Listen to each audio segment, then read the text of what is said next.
Magandang araw po sa ating lahat ng bahagi ko po Psalms chapter 71 verse 1 to 6.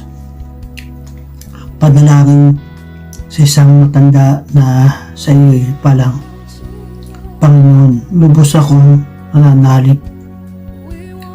Huwag mo akong pabayaan, mapaya at malupig.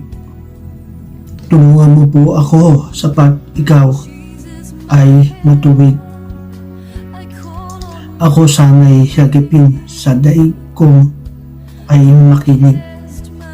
Ikaw nawa ang noong kong aking iligtas na kanlungan, matatag na kublingan ko at matibay na sanggala.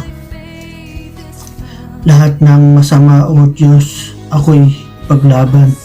Sa kuko ng mababagsik, huwag mo akong pabayaan.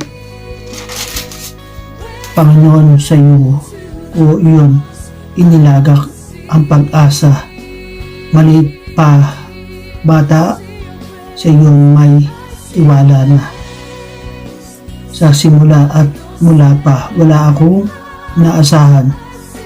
Sa akin ay mag-ingat kundi tayo ikaw lamang.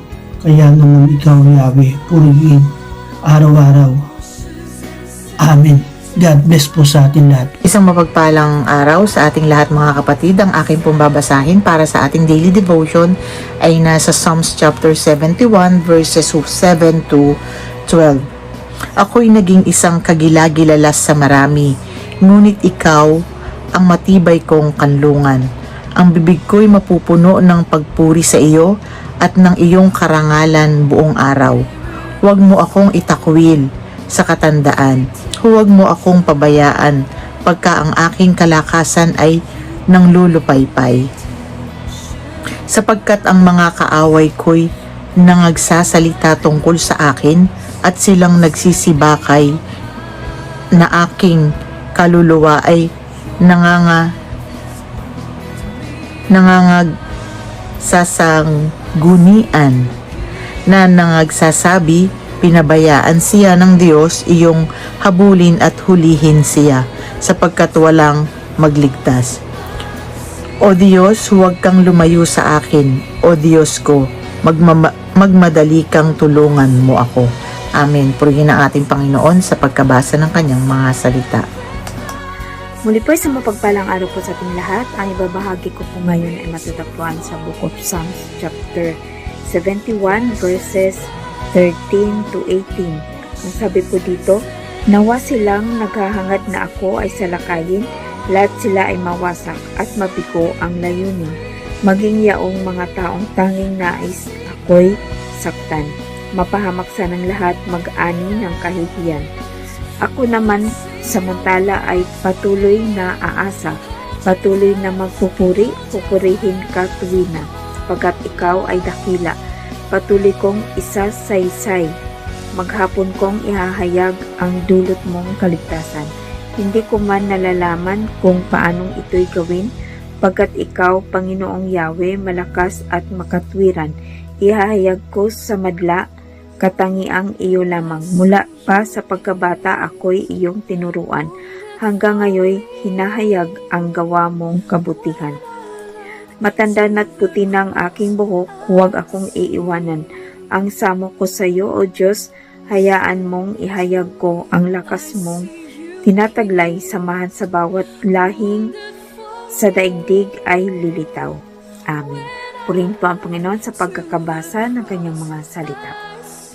Good morning! Tayo po muli magbahagi ng ating devotion sa Psalms chapter 71.